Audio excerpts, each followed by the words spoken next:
Hello my dear friends, group డీలో ఈ zone selection అనేది చాలా పెద్ద తలనొప్పిగా మారిపోయింది. ఒకవేళ పొరపాటున వేరే జోన్కి అప్లై చేస్తే తర్వాత ట్రాన్స్ఫర్లో మన ఓన్ జోన్కి మనం వస్తామో లేదో, మనకి తెలిసిన లాంగ్వేజ్ మనం మాట్లాడగలుగుతామో లేదో, సో తెలిసిన ప్లేస్లో జాబ్ చేసుకుంటే ఏ బాధ లేదు కదా. సో అందుకే సికింద్రాబాద్ జోనే సెలెక్ట్ చేసుకోవాలా, లేదంటే భువనేశ్వర్, లేదంటే చెన్నై, లేదంటే ఎక్కువ పోస్టులు ఉన్నాయి ఢిల్లీ, ఇటు సైడ్ వెళ్దామా అని చెప్పేసి మీకు చాలామందిలో కన్ఫ్యూజన్ ఉంటుంది కదా. సో ఆ కన్ఫ్యూజన్ మొత్తం ఈ వీడియోతో తీర్చేస్తాను. సో ఫస్ట్ మీరు డిసైడ్ అవ్వాల్సింది ఏంటంటే, ఎక్కడైనా పర్లేదు, నాకు రైల్వే జాబ్ కావాలి, ఏ ప్లేస్లో అయినా నేను బతుకుతాను, సో ఎక్కడికైనా వెళ్ళిపోతాను, ఏ లాంగ్వేజ్ అయినా పర్లేదు, నాకు జాబ్ కావాలి రైల్వేలో అనుకుంటే అప్పుడు మీరు ఒక జోన్ సెలెక్ట్ చేసుకోవాలి. అలా కాకుండా నాకు హోమ్ జోన్లోనే, హోమ్ జోన్ అంటే ఏంటి, మనకు సికింద్రాబాద్ అంటే తెలుగు రాష్ట్రాల్లోనే జాబ్ వస్తుంది. సో ఇలాంటి జోన్లోనే కంఫర్ట్గా ఉండాలి, మన వాళ్ళతో ఉండాలి, తెలిసిన స్టేషన్లో జాబ్ చేసుకోవాలి, ఎలా అనుకునే వాళ్ళు ఇంకో కేటగిరీలోకి వస్తారు. సో ఇదంతా మీ మైండ్ మీద డిపెండ్ అయి ఉంటుంది. నేను చాలా యూట్యూబ్ ఛానల్స్ చూశాను, చాలా ఇన్డెప్త్ ఇన్ఫర్మేషన్ ఇస్తున్నారు, కానీ లాస్ట్కి ఏ జోన్ సెలెక్ట్ చేసుకోవాలో ఒక క్లారిటీ అనేది ఇవ్వలేకపోతున్నారు. వాళ్ళు ఏంటంటే చెప్తున్నారు, ఎక్స్ప్లెయిన్ చేస్తున్నారు, మొత్తం చాలా డీటెయిల్డ్గా ఎక్స్ప్లెయిన్ చేస్తున్నారు. కాకపోతే చివరికి మీరు ఈ జోన్ సెలెక్ట్ చేసుకోండి, ఇది మీకు బెస్ట్ అని చెప్పే వాళ్ళు ఎవరు ఉండరు. ఎందుకంటే అది మీ మీద డిపెండ్ అయి ఉంటుంది కాబట్టి. ఓకేనా. సో ఇక్కడ చూడండి, ఫస్ట్ మీరు డిసైడ్ అయిపోండి, నాకు హోమ్ జోన్లోనే కావాలి, తెలుగు స్టేట్లోనే నేను జాబ్ చేసుకోవాలనుకుంటున్నాను అంటే సికింద్రాబాద్ కానీ, అలాగే ఇక్కడ మనకి చెన్నైలో అంటే ఏంటి, చిత్తూరు ఆ చుట్టుపక్కల ఉన్న ప్రాంతాల్లో ఎవరైతే ఉన్నారో వాళ్ళు చెన్నై జోన్ అప్లై చేసుకున్న దగ్గరలో వచ్చే ఛాన్స్ అనేది కొంతవరకు ఉండొచ్చు. ఓకేనా. సో ఇలా మీరు జోన్ సెలక్షన్ అనేది చేసుకోవాలి.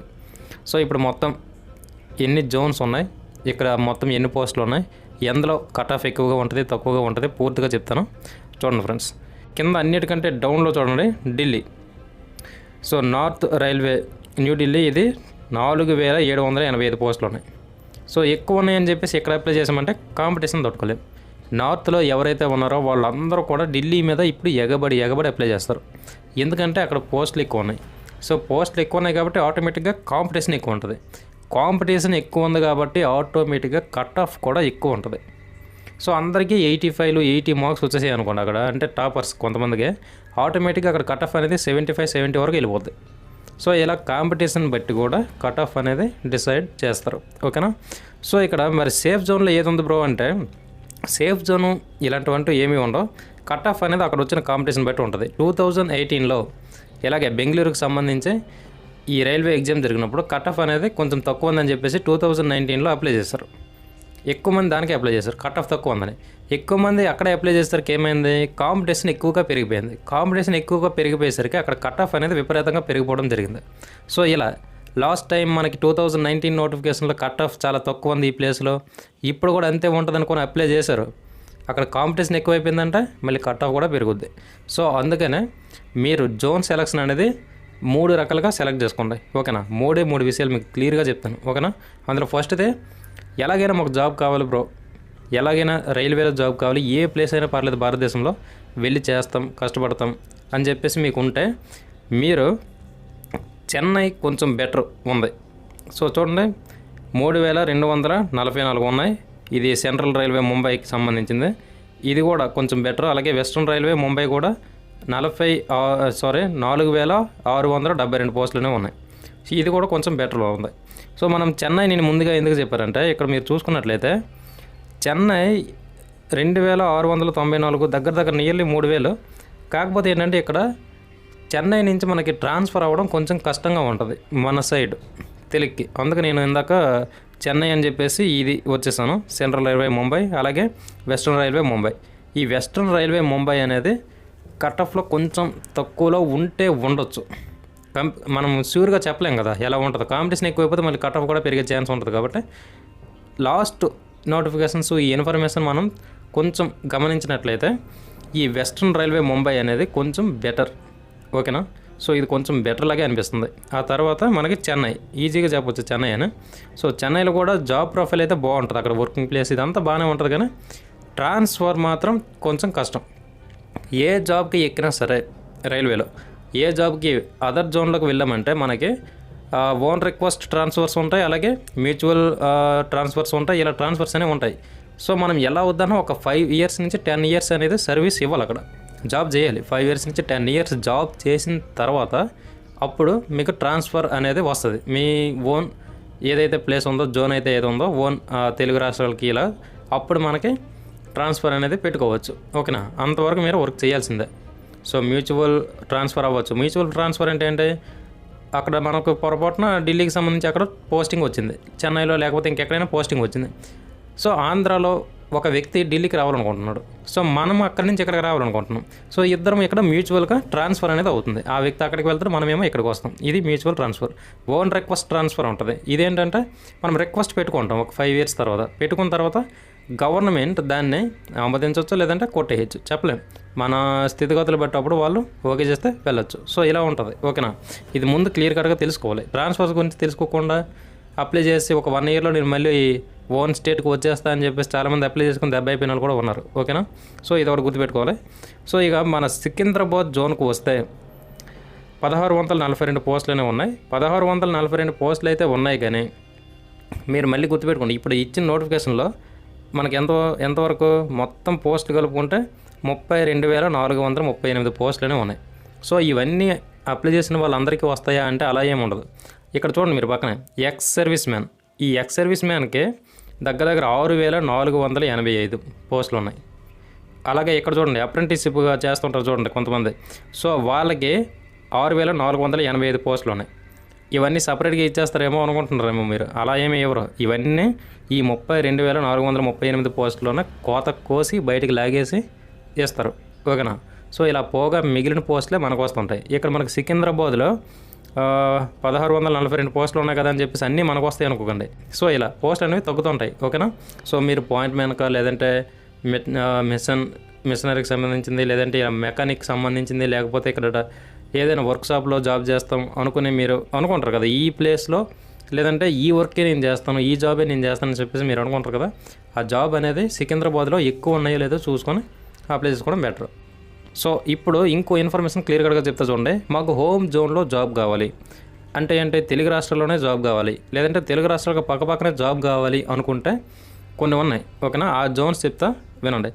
ఫస్ట్ది మనకి సికింద్రాబాద్ జోన్ అప్లై చేసుకోవాలి. సికింద్రాబాద్ జోన్లో మనం అప్లై చేసుకుంటే ఏ జాబ్ వచ్చినా కానీ ఇక్కడ మనకి తెలంగాణ లేదంటే ఆంధ్రప్రదేశ్లో జాబ్ వచ్చే ఛాన్స్ ఉంటుంది. సో అక్కడ మనకు ఇస్తారు కూడా. ఓకేనా, సో ఇది లేదంటే మనకి ఇంకో ఆప్షన్ ఉంది. ఇది మీకు భువనేశ్వర్. ఈ భువనేశ్వర్లో మీరు చూసుకున్నట్లయితే 964 పోస్టులు ఉన్నాయి. ఓకేనా, సో ఈ 964 ఈ భువనేశ్వర్కి మనం అప్లై చేసుకున్నా కానీ వైజాగ్ అంటే విశాఖపట్నం, శ్రీకాకుళం, విజయనగరం ఇలా ఇటు సైడ్ ఈ సౌత్ సైడ్ ఎవరైతే ఎక్కువగా ఉన్నారో వీళ్ళకి వీళ్ళ స్టేట్స్లో జాబ్ వచ్చే ఛాన్స్ కొంచెం ఉంది. ఓకేనా, భువనేశ్వర్కి అప్లై చేసుకుంటాయి.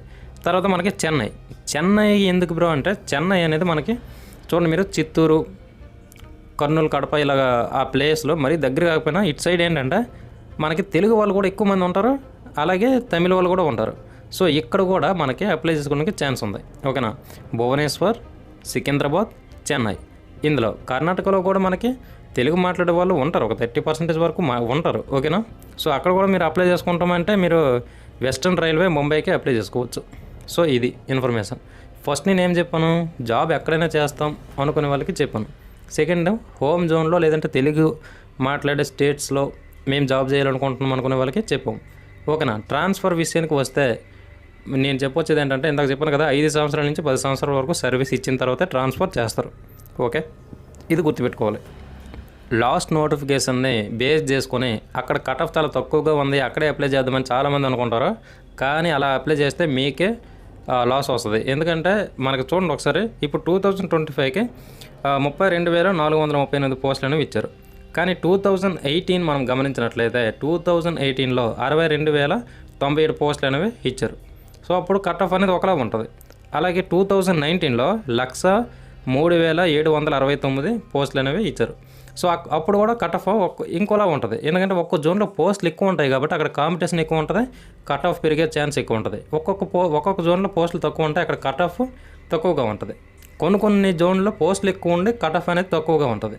సో ఆ నోటిఫికేషన్ అనేది అలా ఇచ్చారు. అప్పుడు దాన్ని బేస్ చేసుకుని అక్కడ కట్ ఆఫ్ అనేది ఉంది, ఆ జోన్కి అలా అయిపోయింది. ఇప్పుడు లాస్ట్ నోటిఫికేషన్ని బేస్ చేసుకుని ఆ కట్ ఆఫ్ అలాగే ఉంటుంది అనుకుని అప్లై చేయడం నిజంగా ఇది చాలా వరకు చాలా పెద్ద మిస్టేక్ అయిపోద్ది. సో అది కూడా మీరు గమనించాలి. ఫస్ట్ ఆఫ్ ఆల్ మన ఫోకస్ మొత్తం ఎంత ఎక్కువైతే అంత స్కోర్ చేసుకోవడానికి చూడాలి. తర్వాత ఈ పోస్ట్ ప్రిఫరెన్స్లు, తర్వాత జోన్స్ ఇవన్నీ ఆటోమేటిక్గా ఉంటాయి. ఓకేనా? సో మనం అసలు ఇక్కడ ఏదో అంటే వాళ్ళు పిలిచి జాబ్ ఇస్తారు అనేలాగా ఈ జోన్ పెట్టుకొని ఈ పోస్ట్ ప్రిఫరెన్స్ ఇచ్చేసి ఆ తర్వాత మేము ప్రిపేర్ అవుతాం జాబ్ వచ్చేస్తుంది అనే భ్రమలో ఉండకండి. 1/3 కట్ ఆఫ్ ఉంది అక్కడ. సో 3 తప్పులు చేస్తే మనం రైట్ పెట్టిన ఒక మార్క్ కూడా ఎగిరిపోద్ది. సో ఇంత టఫ్గా ఇక్కడ ఎగ్జామ్ అనేది జరుగుద్ది. ఎగ్జామ్ సింపుల్గా ఉన్నప్పటికీ కట్ ఆఫ్ ఉంది కాబట్టి స్కోర్ చేసుకోవడం చాలా చాలా కష్టం. ముందు ఎగ్జామ్లో ఎలాగో అలాగా మంచి స్కోర్ సంపాదించుకుంటే అప్పుడు ఈ జోన్స్ అయినా ఈ జాబ్ ప్రిఫరెన్సెస్ అయినా ఏం చేయలేవు. ఎందుకంటే మీకు మంచి స్కోర్ వచ్చిందంటే మీరు ఏదైతే బెస్ట్ జాబ్ ప్రిఫరెన్స్ ఇచ్చారో అది మీకు వచ్చే ఛాన్స్ ఉంటుంది. మీ జోన్లోనే మీకు వచ్చే ఛాన్స్ ఉంటుంది. ఓకేనా? సో ఫస్ట్ మీరు వీటికి ఎంత ఇంపార్టెన్స్ ఇస్తున్నారో స్టడీస్ కూడా అంతే ఇంపార్టెన్స్ ఇవ్వాలి. అందరికీ ఇంకో భయం ఉంది, ఎగ్జామ్కి నిజంగా తెలుగులో ఉంటుందా అసలు, లేదంటే హిందీ ఇంగ్లీష్ ఇచ్చేసి మాకు దెబ్బేసేస్తారా అని చెప్పేసి భయపడుతున్నారు. లేదు, హిందీ ఇంగ్లీష్తో పాటు ఇంకా 13 భాషల్లో మనకి ఎగ్జామ్ జరుగుద్ది. సెంట్రల్ గవర్నమెంట్ కాబట్టి ఇది. సో భారతదేశంలో చాలా రకాల భాషల వాళ్ళు ఉన్నారు. అందరికీ ఇంగ్లీష్ రాదు, అందరికీ హిందీ రాదు. సో ఏ భాషల్లో ఈ ఆర్ఆర్బీ గ్రూప్ డి ఎగ్జామ్ ఉంటుంది ఇప్పుడు చూద్దాం. అస్సామీ, బెంగాలీ, గుజరాతీ, కన్నడ, కొంకణి, మలయాళం, తర్వాత మణిపూరి, మరాఠీ, ఒడియా, పంజాబీ, తమిళ్, తెలుగు, ఉర్దూ. సో ఈ భాషల్లో ఎగ్జామ్ జరుగుద్ది. హిందీ ఇంగ్లీష్తో పోటే. ఓకేనా? సో ఇక్కడ మీరు గమనించండి, ఇక భయం ఏమి ఉండొద్దు. 10th బేస్ కాబట్టి పేపర్ ఈజీగానే ఉంటుంది. కాకపోతే కట్ ఆఫ్ ఇచ్చాడు కాబట్టి గట్టిగా చదవాలి. ఓకే? బెస్ట్ స్కోర్ చేసుకుంటే నేను ఇప్పటిదాకా చెప్పాను కదా, మీకు ఏ జోన్ సెలెక్ట్ చేసుకోవాలనుకుంటున్నారో సెలెక్ట్ చేసుకోండి. హోమ్ జోన్లో కావాలంటే కొన్ని చెప్పాను, అందులో సెలెక్ట్ చేసుకోండి. లేదు మాకు ఎక్కడైనా పర్లేదు జాబ్ కావాలి అనుకుంటే వెస్ట్రన్ రైల్వే, ముంబై ఇవి చెప్పాను కదా, అటు సైడ్ అప్లై చేసుకోండి. చెన్నై సైడ్ ఈజీగా జాబ్ వస్తుంది. ఓకేనా? Thank you for watching. Video మీకు నచ్చినట్లయితే లైక్ కొట్టండి. అలాగే సబ్స్క్రైబ్ చేసుకోండి మన ఛానల్ని. ఇంకా మంచి మంచి ఇన్ఫర్మేషన్ అనేది ఏపీ కానిస్టేబుల్స్ గురించి అలాగే ఈ గ్రూప్ డి గురించి ఇచ్చే ప్రయత్నం చేస్తాను. అవి మీ దాకా రావాలంటే మీరు సబ్స్క్రైబ్ చేసుకొని బెల్ ఐకాన్ అనేది ఆల్ నోటిఫికేషన్ ఆన్లో పెట్టుకుంటే వస్తుంది. ఓకేనా? Thank you for watching friends. అందరికీ all the best. Thank you very much.